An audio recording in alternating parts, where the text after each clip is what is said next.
다 같이 이 시간에 하나님께 마음을 모아서 사도신경으로 신앙 고백 드리겠습니다.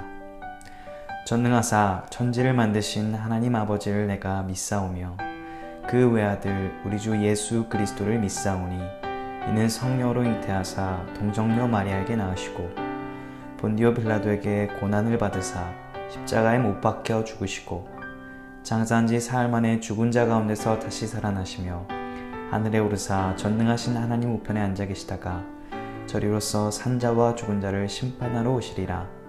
성령을 믿사오며 거룩한 공회와 성도가 서로 교통하는 것과 죄를 사하여 주신 것과 몸이 다시 사는 것과 영원히 사는 것을 믿사옵나이다. 아멘.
알파와 오메가 되시며 처음과 나중 되시는 하나님, 감사와 찬양을 드립니다.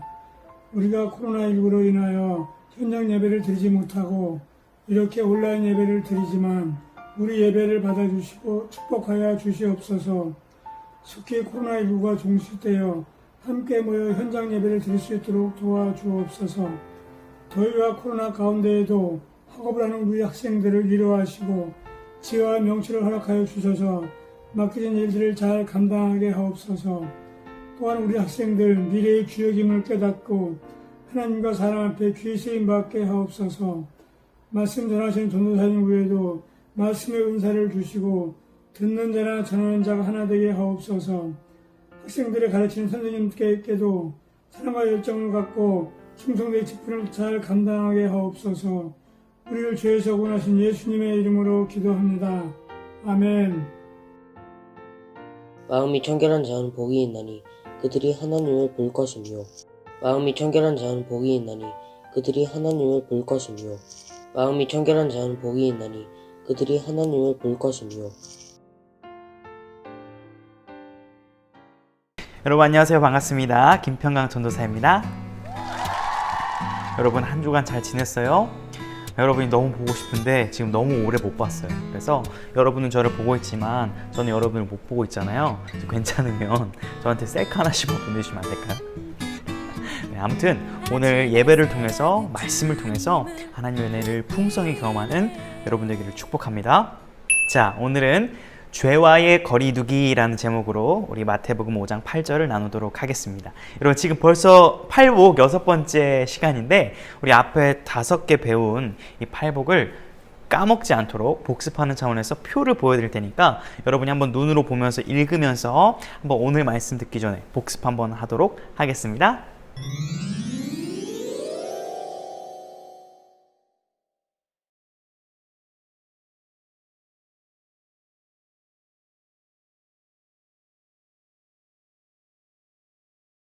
네, 여러분 잘 익혔죠? 오늘 말씀을 한번 이제 들어가 보도록 하겠습니다. 여러분 요즘에 이제 사회적 거리두기를 2.5단계로 격상하면서 이제 일반 프랜차이즈 카페 같은 경우는 현장 이제 마시는 게 안 되고 테이크아웃만 가능하죠. 전도사님이 사실 코로나 이전에 취미가 뭐였냐면은 혼자 노는 거였어요. 혼자 카페 가가지고 이제 아이패드 성경책 피고 노트북으로 설교 준비도 하고 뭐 책도 읽고 이러는 게 좀 취미였는데 이렇게 할 수 없다 보니까 집에만 주로 있거든요. 집콕 중이에요. 근데 이제 집에만 있다 보니까 새로운 저의 전쟁이 하나 시작됐습니다. 무슨 전쟁일까요? 바로 날파리와의 전쟁입니다. 제가 이렇게 책을 읽고 설교 준비를 하려고 하면 날파리가 막 2마리가 막 날아다니는 거예요. 그래서 이놈을 내가 해결해야겠다. 그래가지고 최근에 F킬러를 사고 뭐 하수구 냄새 때문에 그런가 해서 하수구 클리너를 사서 막 집에다가 쫙 뿌렸습니다. 창문을 열고. 근데 전도사님 집이 작다 보니까 이 냄새가 방 안에 가득 배운 거예요. 그래서 날파리가 죽는 게 아니라 막 제가 머리가 어지럽고 막 띵하고 제가 죽을 뻔했습니다. 그래서 안 되겠다 해가지고 제가 순발력을 발휘해서 직접 날파리를 잡았어요. 보여드릴게요. 아니 근데 오늘 집을 나서기 전에 또 보니까 이 방바닥에 이게 바퀴벌레인지 뭔지 모르겠어요. 전 정확한 이놈의 이름은 모르지만 굉장히 끈질긴 놈, 휴지로 막 5번을 죽여도 안 죽는 애를 겨우 잡고 나왔습니다. 한번 보시죠. 네, F킬러까지 제가 확인사살까지 했습니다. 여러분 이처럼 집안의 날파리를 잡기 위해서는 뭔가 노력을 하고 깨끗이 하려고 하죠. 또 이 코로나19 확산을 막기 위해서 우리가 사회적 거리두기를 통해서 우리가 함께 마음을 모아 지금 이겨나가고 있죠. 그런데 오늘 성경은 마치 이처럼 우리가 죄와의 거리를 두고 이 사탄의 유혹을 절연히 잘라내고 마음이 청결한 자로 살아갈 것을 우리에게 권면하고 있습니다. 여러분 마음이 청결하라고 성경이 말하는 이유는 우리의 마음이 청결해야 하나님을 볼 수 있기 때문이에요. 하나님을 본다라는 것은 하나님의 무한하신 그 강력한 임재를 경험하고 그 하나님의 은혜가 내 가슴 속에 내 심령 속에 풍성히 와서 내가 평안하고 기쁘고 즐거울 수 있기 때문에 우리 뭐 마음이 청결하라 라고 말씀을 하는 것이죠. 여러분에게 한번 질문을 하도록 하겠습니다. 여러분 요즘 교회를 오지 못하고 있는데 여러분이 있는 집에서도 하나님을 보고 계십니까? 다른 말로 하면 하나님의 은혜를 경험하고 있어요?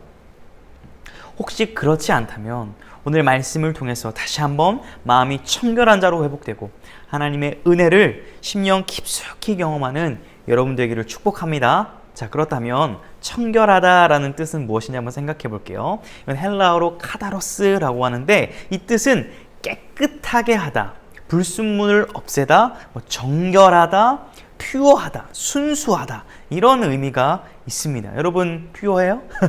제 얼굴처럼? 죄송합니다. 그런데 무엇이 청결해야 된다라고 얘기해요? 바로 마음입니다. 마음. 왜 마음을 청결하라고 할까? 여러분 마음을 청결하게 하라, 마음이 청결한 자가 되라는 말은 지금 마음이 청결하지 않은 자라는 거예요. 마치 여러분 엄마가 여러분한테 막 공부해 제발 공부 좀 해 왜 이렇게 말을 하죠? 우리가 공부를 안 하고 게임하고 놀고 자고 이러니까 공부를 하라고 하는 거죠. 또 엄마 얘기를 해서 죄송한데 엄마 사랑합니다. 저도 10대 때 많이 들었던 잔소리예요. 방에 들어와가지고 방 청소 좀 해, 저 바지 좀 치워, 뭐 좀 치워, 청소 좀 해 이러는 거 왜 그러는 거예요? 여러분 혹시 돼지우리라는 말 들어봤어요? 꿀꿀? 방이 돼지우리 같다 이런 말 저도 많이 들었거든요. 청소하라 이 말은 청소가 안 된 상태라는 말이죠. 그렇죠? 이처럼 예수님께서 우리에게 마음이 청결한 자로 살아가라라고 도전하는 것은 우리 마음에 있는 더러움과 부패함을 보셨기 때문입니다.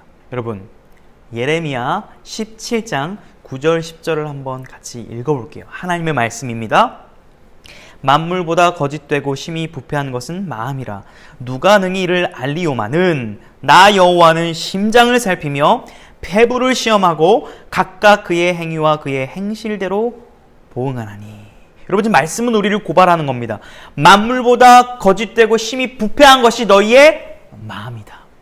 예수님이 이렇게 말하는 겁니다. 너희가 속으로 이상한 생각을 하고 더러운 생각을 하는 거 모를 것 같으냐? 나는 너희의 마음과 심장과 폐부를 다 알고 있다. 지금 너희의 상태가 가련하다. 너희의 마음이 부패하고 썩었는데 왜 너희는 그것을 모르느냐? 마음이 청결한 자로 살아가라라고 지금 우리에게 권면하고 있는 것이죠. 자, 여러분, 여기서 우리가 remember point, 이 말씀에 근거해서 기억해야 될 중요한 교리가 하나 있어요. 여러분에게 이것을 소개해 드릴 건데요. 여러분 잘 배우세요. 여러분 혹시 튤립이라는 교리 알아요? 저처럼 예쁜 꽃 말고요. 오늘 왜 이러지? 수면 부족인가 봐요. 여러분, 이 튤립이라는 것은 칼빈주의 5대 교리의 앞글자만 따가지고 만든 약어인데요. 제가 오늘 이거 5가지를 다 나누게 되면 여러분이 뒤로 가기 클릭을 할 수 있기 때문에 그 중에 하나인 T에 대해서만 살펴보도록 하겠습니다. 자, 저를 한번 따라하겠습니다. Total depravity. 발음은 이해해 주세요. 한글로 합시다, 우리. 전적 타락. 여러분이 인간은요, 선한 의지가 타락해 버렸습니다. 그리고 이제는 스스로 구원받을 만한 능력이 전혀 없게 됐어요. 선한 양심도 잃어버리게 됐습니다. 왜 이렇게 됐을까요? 여러분 잘 아는 것처럼 하나님의 형상대로 지음받은 우리는 창세기 3장에 보면 사단의 유혹을 받아서 우리가 스스로 하나님을 반역하는 적극적인 죄를 저지릅니다. 그리하여 우리의 선한 양심, 선한 의지, 구원받을 수 있었던, 영생을 추구할 수 있었던 능력마저 다 상실하게 된 비참한 상태에 빠졌는데 그것을 성경에서는 전적 타락이라고 이야기합니다. 여러분, 우리는 이런 상태예요. 이것이 명백한 성경의 가르침입니다. 여러분, 그런데 이 명백한 가르침은 이 시대만 보더라도 너무나 말이 맞아요. 여러분, 베를린에 본부를 둔 반부패 운동단체인 국제투명성기구에서 해마다 각 나라의 그 청결함이 얼마나 되는지 부패지수를 발표한다고 합니다. 2016년에는 우리나라가 몇 위였냐면 168개국 중에 37위. 제가 이제 작년 거가 최신이어서 2019년 거를 찾아보니까 180개국 중에 39위예요. 점수로 따지면 100점 만점 중에 우리나라는 56점. 마치 제 고등학교 때 수학 점수 같은데. 1위를 차지한 덴마크란 나라는 91점이었어요. 네, 제 영어 점수, 국어 점수 같아요. 아무튼 우리 차이가 많이 나요. 1등이랑 우리나라랑. 우리의 옆 나라인 일본은 75점으로 18위였어요. 근데 우리가 50점대라 그랬잖아요. 이 50점대를 어떻게 평가하냐면 절대 부패에서 벗어난 정도라고 이야기를 합니다. 그러니까 절대 부패는 벗어났는데 아직도 부패한 사회다라는 그런 평가라는 거죠. 여러분, 요즘 뉴스를 보기가 싫습니다. 뉴스만 열면 뭐 사기는 기본이고 뭐 음주운전, 뭐 성폭행, 뭐 살인, 심지어는 가족 간의 패륜적인 그런 말도 안 되는 일들이 너무나 많이 일어나는 것을 우리가 눈으로 확인할 수 있습니다. 뉴스를 보기가 겁이 나요. 원래는 뉴스를 보고 기도를 했었는데 요즘은 너무나 마음이 상하는 그런 소식들이 많이 있는 것을 보게 됩니다. 얼마나 이 사회와 경제와 문화와 정치계가 타락했는지를 우리는 잘 알 수 있습니다. 자, 우리 이러한 기초 지식과 배경을 가지고 심층적으로 들어가 보기를 원합니다. 여러분, 우리가 이 먼저 마음이 청결하지 않은 자에 대해서 이 반대적 의미를 한번 생각해 볼게요. 반대 의미. 첫 번째로, 마음이 청결하지 않은 자는 어떤 자인가? 두 마음을 품은 자입니다. 우리 여러분, 열왕기상 18장 17절에서 21절을 같이 한번 읽어볼게요. 시작. 엘리야를 볼 때에 아합이 그에게 이르되 이스라엘을 괴롭게 하는 자여 너냐? 그가 대답하되 내가 이스라엘을 괴롭게 한 것이 아니라 당신과 당신의 아버지의 집이 괴롭게 하였으니 이는 여호와의 명령을 버렸고 당신이 바알들을 따랐음이라. 그런즉 사람을 보내 온 이스라엘과 이세벨의 상에서 먹는 바알의 선지자 450명과 아세라의 선지자 400명을 갈멜산으로 모아 내게로 나오게 하소서. 아합이 이에 이스라엘 모든 자손에게로 사람을 보내 선지자들을 갈멜산으로 모으니라. 엘리야가 모든 백성에 가까이 나아가 이르되 너희가 어느 때까지 둘 사이에서 머뭇머뭇하려느냐. 여호와가 만일 하나님이면 그를 따르고 바알이 만일 하나님이면 그를 따를지니라 하니 백성이 한마디도 대답하지 아니하는지라. 아멘. 여러분, 이 스토리가 뭐냐면 엘리야라는 선지자가 있었고 아합이라는 못된 왕이 있었습니다. 근데 이 아합이라는 왕의 악함 때문에 이스라엘에 비가 오지 않는 그런 재앙이 듭니다. 그런데 아합이 지금 엘리야에게 말하는 거예요. 너 때문에 이렇게 된 거 아니냐? 라고 지금 시비를 거니까 엘리야가 지금 말합니다. 너희의 선지자, 바알 선지자, 아세라 선지자 다 내게 다가와라. 과연 누가 진정한 하나님인지, 네가 섬기는 바알이 하나님인지, 내가 섬기는 여호와가 하나님인지 시험하자라고 부릅니다. 그러자 이스라엘 백성들도 이제 구경을 오겠죠. 나는 하나님도 믿고 바알도 좀 맞는 것 같은데 나는 이기는 쪽을 선택해야지, 약간 이런 생각을 했던 것 같아요. 그때 이 마음을 꿰뚫어 본 엘리야가 이렇게 말하는 겁니다. 이스라엘 백성들아, 너희가 언제까지 머뭇머뭇거리려느냐. 너희가 하나님을 선택하든지 바알을 택하든지 오늘 택하라 라고 분명하게 얘기하는 거예요. 여러분, 그런데 21절에 보면 머뭇머뭇하다라는 단어가 히브리어로 파타흐라는 단어거든요. 파타흐. 그런데 이 단어가 절뚝거리다, 뛰놀다 이런 의미도 있어요. 근데 이게 26절에 가면 이 바알 선지자들이 바알 앞에서 막 나는 하나님이나 바알님이시여 막 이렇게 우상 숭배를 하는 모습에도 파타흐가 쓰인다라는 말이에요. 이 단어가 무슨 의미를 가집니까? 하나님 앞에 가서는 이스라엘 백성이 하나님, 저는 하나님을 존경합니다, 섬깁니다 이러고, 바알 앞에 가서는 저는 하나님이 아니라 바알님이 좋습니다 라고 지금 머뭇머뭇거리다. 이쪽도 좋고 저쪽도 좋고 양다리 신앙, 두 마음을 품는 죄악을 저지르고 있느냐. 너희가 하나님만 택하라. 이렇게 지금 엘리야가 말하고 있는 것이죠. 여러분, 그 남녀가 사귀는 사이에서 절대 하지 말아야 될 일들이 많이 있죠. 뭐 욕이라든지 폭력이라든지 다 안 됩니다. 그런데 그 중에서도 저는 바람 피는 거는 진짜 아닌 것 같아요. 그렇죠, 여러분? 근데 전도사님이 대학교를 다닐 시절에 어떤 가요를 하나 들었는데 그 가사에 제가 충격을 받아버렸습니다. 근데 놀라운 거는 그때 만나던 자매랑 이 노래를 듣고 그 자매도 이런 가사가 있어, 말도 안 돼 그랬는데 그 자매가 두 마음을 품고 떠난 비참함을 경험했는데, 아무튼 가사를 한번 같이 볼게요. 미쳤다고 하겠지. 내 지금 사랑이 어떤 건지. 듣는 사람들은 사랑이란 반드시 한 사람과 하는 거라면서 나를 욕하겠지. 하지만 난 한 사람을 가볍게 사랑하지 않아. 이해 못하겠지? 두 사람을 미친 듯이 온 마음 다 바쳐 사랑해. 나도 내 마음을 모르겠어. 내 두 사랑은 한 사랑보다 깊어. 난 두 사람 중 한 사람도 곁에서 보낼 수 없는데, 이러면 안 되는데, 누구에게도 털어놓을 수 없어. 정말이야. 이런 가사가 다 땡땡이라는 여그룹의 노래 가사입니다. 여러분, 놀라운 것은 제가 이것을 멜론 이제 댓글이나 여러 가지 음악평을 들어보니까 저는 이걸 비판할 줄 알았거든요. 근데 많은 사람들이 맞아, 이 마음 공감돼, 너무 와닿는 노래야. 심지어는 이 노래는 부모님을 향한 효도송이다 이렇게 말해요. 두 사랑, 엄마 아빠를 사랑한다 이래서. 자, 근데 이걸 통해서 알 수 있는 게 뭐냐면, 많은 사람들이 두 마음을 품고 두 사랑을 품고 살아간다는 것을 이 문화예술계의 노래를 통해서 우리가 단편적으로 볼 수 있는 것이죠. 그런데 여러분, 하나님의 말씀인 야고보서 1장 7절 8절을 한번 볼 건데, 이 말씀은 우리의 폐부와 심장을 찌릅니다. 같이 한번 보겠습니다. 시작. 이런 사람은 무엇이든지 주께 얻기를 생각하지 말라. 두 마음을 품어 모든 일에 정함이 없는 자로다. 여러분, 이런 사람은 주님께 기도해도 무엇도 얻을 수 없는 사람입니다. 이런 사람이 어떤 상태예요? 두 마음을 품는 자이고 마음에 정함이 없는, 정결함이 없는, 청결하지 않은 양다리 신앙을 가진 사람을 이렇게 고발하고 있는 것입니다. 여러분, 두 마음이라는 것은 하나님도 좋고 세상도 좋다라는 거예요. 여러분, 교회 다니는 사람이 얼마든지 두 마음을 품을 수 있어요. 하나님도 의지하지만 내 인생의 문제를 하나님만이 해결해 줄 수 있다고 생각하지 않고 세상적인 방법으로 해결하는 모습 또한 우리가 두 마음을 품은 마음이 청결하지 않은 상태라고 할 수 있는 것이죠. 여러분, 이 마음을요, 심지어 구약 성경에서는 음란한 자다라고 이렇게 표현을 합니다. 매우 직설적이에요. 근데 여러분 기억하십시오.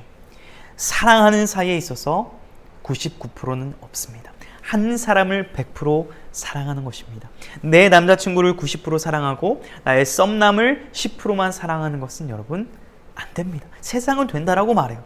그러나 사랑은 여러분 감정이 전부가 아니라 책임과 신뢰가 수반된다라는 것을, 성경에서 말하는 사랑은 온유하고 인내하고 책임감을 가지고 신뢰하며 나아가는 사랑이라는 것을 여러분 꼭 기억하셨으면 좋겠습니다. 그리고 하나님만 100% 사랑하는 여러분 되기를 축복합니다.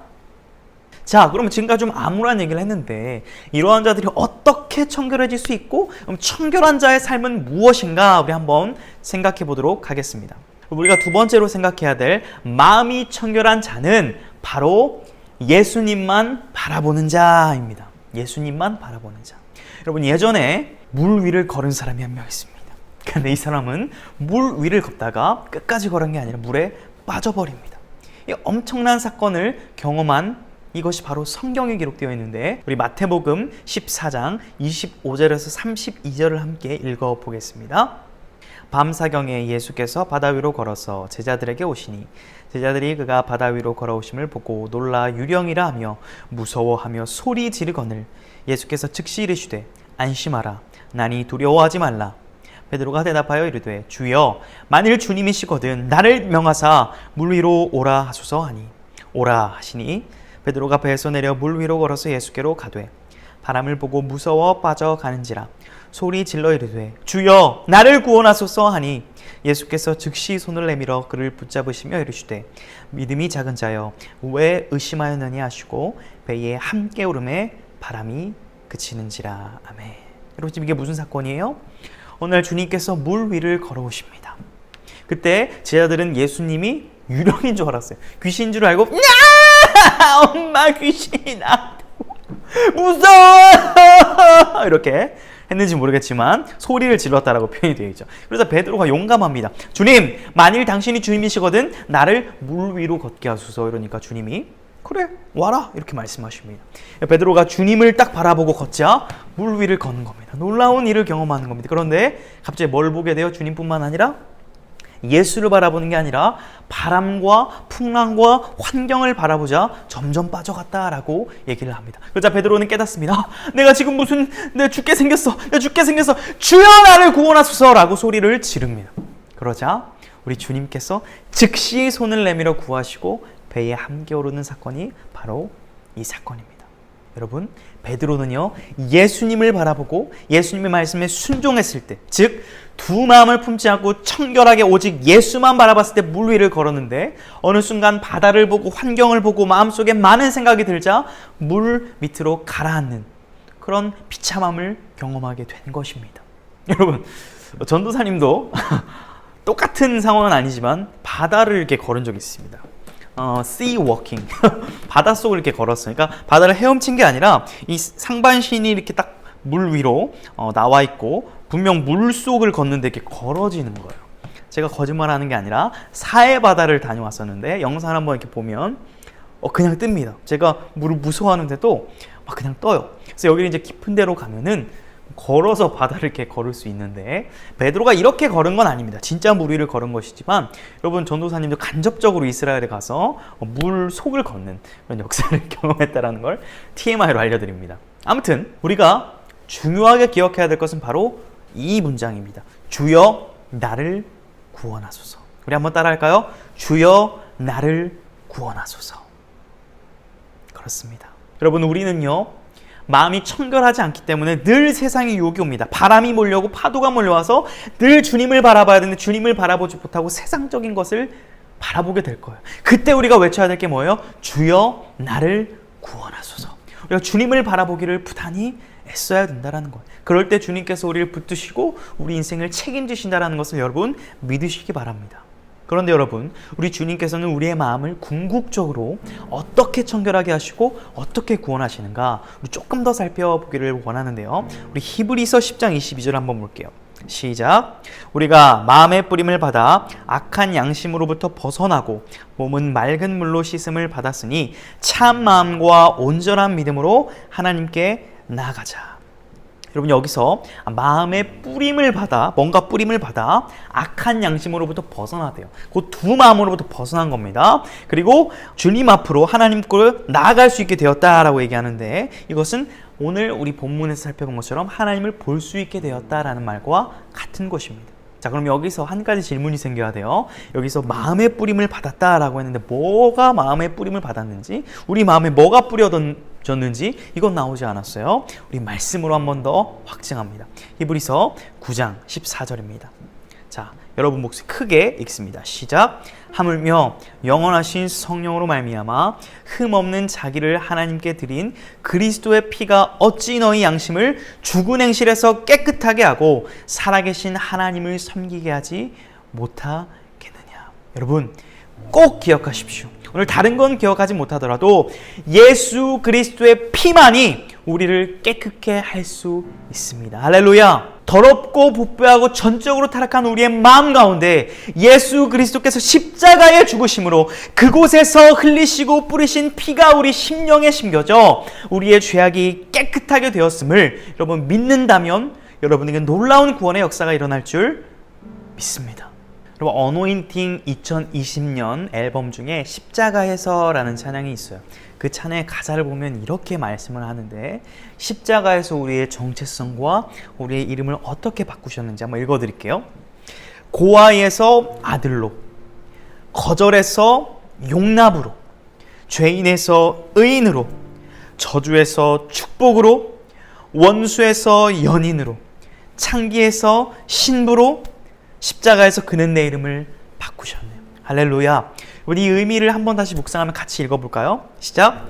고아에서 아들로, 거절에서 용납으로, 죄인에서 의인으로, 저주에서 축복으로, 원수에서 연인으로, 창기에서 신부로, 십자가에서 그는 내 이름을 바꾸셨네.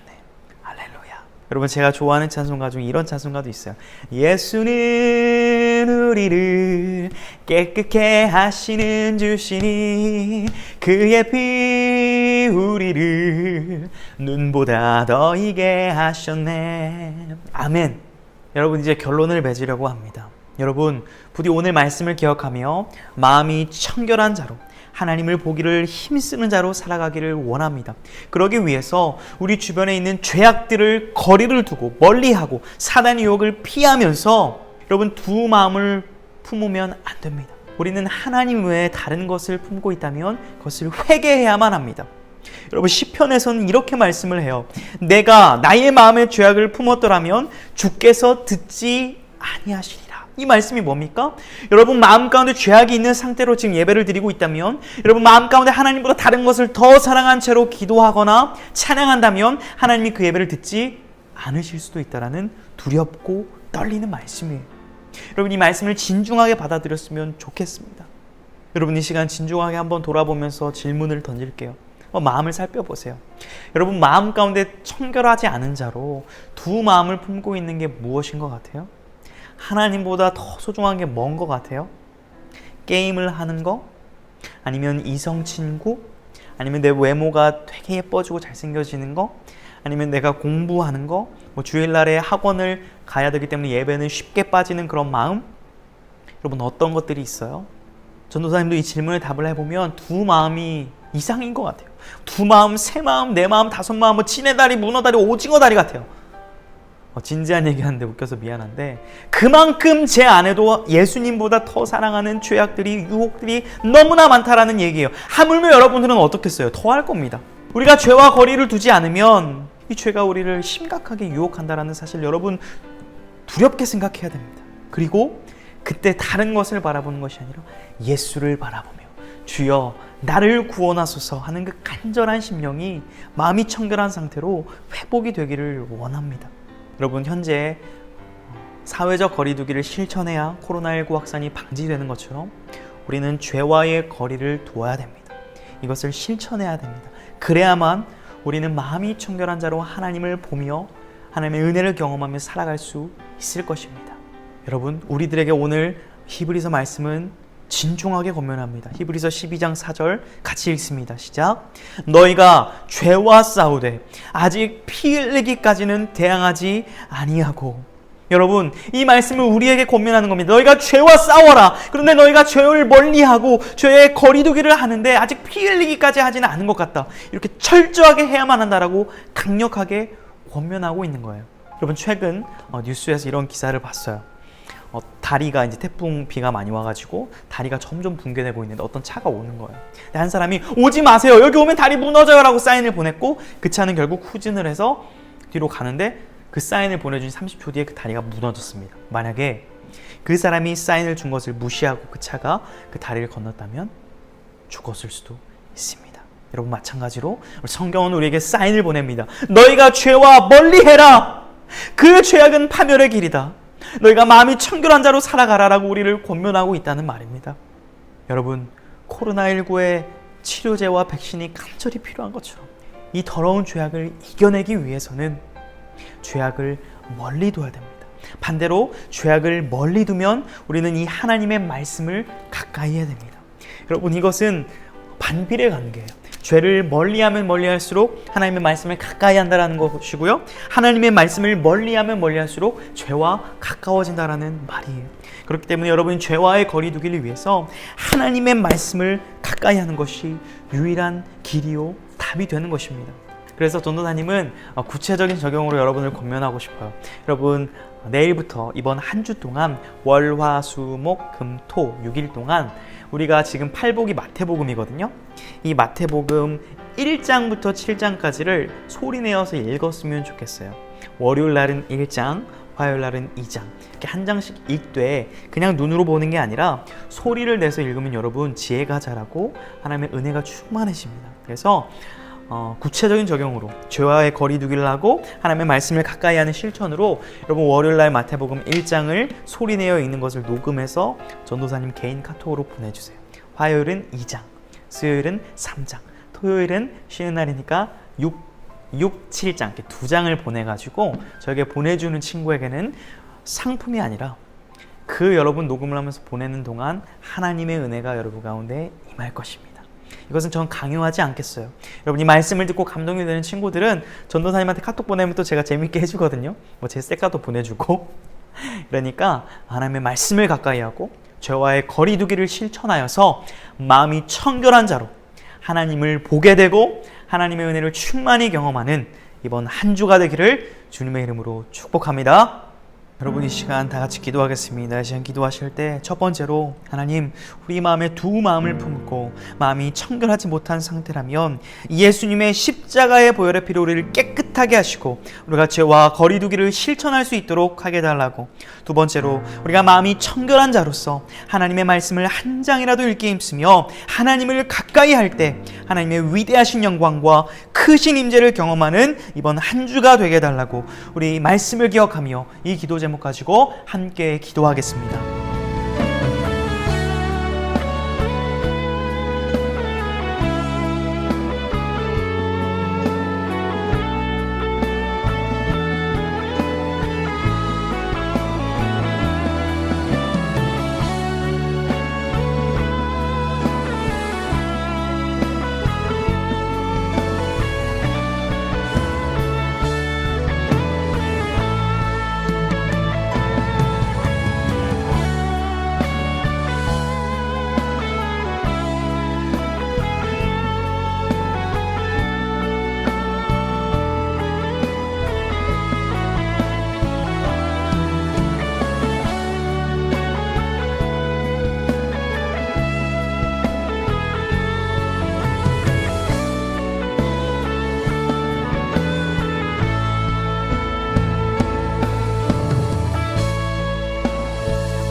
자비로우신 아버지 하나님, 오늘도 말씀을 통해서 우리 안에 도사리고 있는 죄악들을 발견하고 또 회개할 수 있는 마음 주신 것 감사합니다. 우리 사랑하는 중등비전 스쿨 친구들 각자의 가정에서 예배를 드리지만 그 마음 가운데 한량없는 은혜를 주시고 죄의 사함의 은혜와 하나님의 크신 구원의 은혜를 경험하는 우리 아이들 되도록 그의 심령들을 붙잡아 주옵소서.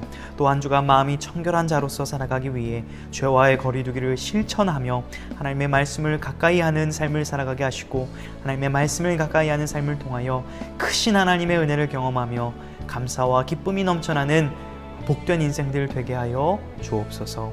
예수님의 이름으로 감사 기도드리옵나이다. 아멘. 자, 여러분, 오랜만에 백문일답 예수 그리스도를 우리 영상으로 한번 해보도록 하겠습니다. 여러분이 예수 그리스도를 대답할 때 집안에 있는 가족들이 깜짝 놀랄 정도로 우리 예수 그리스도의 이름에 능력이 있고 힘이 있음을 담대히 선포하며 나아갔으면 좋겠습니다. 내적 외침으로 예수 그리스도 이렇게 하지 말고 외적 외침으로 예수 그리스도 이렇게 대답하는 여러분이 되기를 바라봅니다. 자, 한번 해볼게요. 여러분, 우리가 주여 나를 구원하소서라고 간절히 외칠 때 우리를 외면하지 않으시고 즉시 손을 내미사 우리를 구원하시는 유일한 구원자가 누구십니까? 코로나19와 같은 암담한 상황 속에서도 결코 우리를 포기하지 않으시고 이 가운데서 일하고 계시며 결국 우리가 웃고 기쁨의 날을 맞이할 수 있도록 역사하고 계시는 역사의 주관자가 누구십니까? 여러분이 한 주간 죄와의 거리두기를 실천할 수 있도록 또 하나님의 말씀을 가까이 할 때 여러분의 심령 가운데 기쁨을 주시고 즐거움을 주시는 그 즐거움의 근원 되시는 분이 누구십니까? 그렇습니다. 바로 예수 그리스도입니다. 할렐루야. 우리 주님께 모든 영광 각자의 자리에서 영광의 박수 올려드리겠습니다. 할렐루야. 우리 시간 다 같이 주님이 가르쳐 주신 기도 드리면서 삶의 예배로 나아가도록 하겠습니다. 하늘에 계신 우리 아버지여, 이름이 거룩히 여김을 받으시오며 나라의 마옵시며 뜻이 하늘에서 이루어진 것 같이 땅에서도 이루어지이다. 오늘날 우리에게 일용할 양식을 주옵시고 우리가 우리에게 죄 지은 자를 사하여 준 것 같이 우리 죄를 사하여 주옵시고 우리를 시험에 들게 하지 마옵시고 다만 악에서 구하옵소서. 나라와 권세와 영광이 아버지께 영원히 있사옵나이다. 아멘. 온라인 광고 시간입니다. 첫 번째로 여러분 온라인 공과 공부를 할 거예요. 영상 예배를 드리고 난 후 각 담임 선생님이 여러분에게 링크를 보내줄 건데 설교를 듣고 나서 예배를 드리고 나서 배우고 느꼈던 점들은 충실하게 답을 해주면 그거를 가지고 선생님들이랑 얘기도 나누고 카톡에서 아니면 줌을 열어서 시간을 여러분이랑 맞춰가지고 소통하고 나눔하는 시간을 가질 테니까 예배만 드리지 말고 꼭 나눔에도 참여했으면 좋겠습니다. 두 번째 광고입니다. 헌금 광고인데요. 여러분 지금 온라인 예배를 드리고 있어서 직접 헌금을 낼 수가 없죠. 그래서 헌금을 하고 싶은 친구들은, 자원하는 친구들은 헌금을 이렇게 착실히 모아놓다가 현장 예배가 드릴 때 그때 내도 되고, 아니면 부모님에게 온라인 계좌로 보내달라고 부탁을 해서 마음 있는 친구들은 헌금을 꼭 하는 훈련을 계속 했으면 좋겠습니다. 세 번째 광고입니다. 이번 주 전도사님이 설교 말씀에도 했던 것처럼 마태복음 1장부터 7장까지 통독을 하는데 소리를 내서 읽습니다. 그래서 그 읽는 거를 카톡으로 녹음을 하시고 그 녹음한 거를 전도사님에게 보내주세요. 과연 몇 명이나 이것을 실천할지, 또 누가 하는지 전도사님 기대하면서 여러분의 카톡을 매일 밤 기다리고 있겠습니다. 편한 시간대에 보내주면 됩니다. 아시겠죠?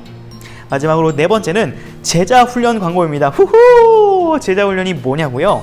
이번에 새롭게 준비한 순서인데 약 한 10주 정도 시간 동안 여러분들과 성경을 깊이 배우고 여러 가지 주제에 대해서 교육하고 소통하고 여러분의 고민에 답해주면서 함께 성장하는 시간입니다.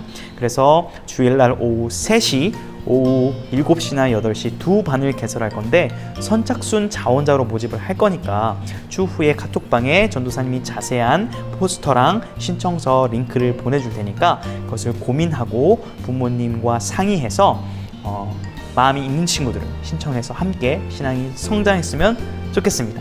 아시겠죠? 한 주간도 주님 안에서 힘내세요. 안녕.